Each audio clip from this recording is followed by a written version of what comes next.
Howdy y'all, today's daily objection about gutter launch is the startup costs are too much.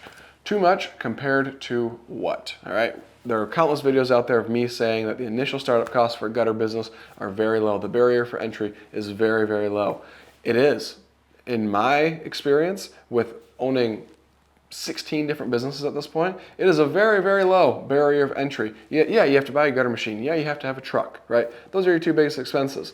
Everything else are common tools any man should have. Ladders, drills, hand tools, things like that. So yes, startup cost, it can seem like a lot to say $25,000, $30,000 is needed to start a gutter business effectively when you don't have any money right now. I get it, I was there. So yes, it does sound like a lot when you have no money to hear $25,000 to $30,000 to start up a gutter business effectively. Not run it like chucking a truck, but run a real legit business. It does cost money to do those things. And I know, I was there. When I launched mine, I had $700 to my name, but that's a whole different video. But the realization of all this is for $25,000 to $30,000, you can have $1 million business in 1 year.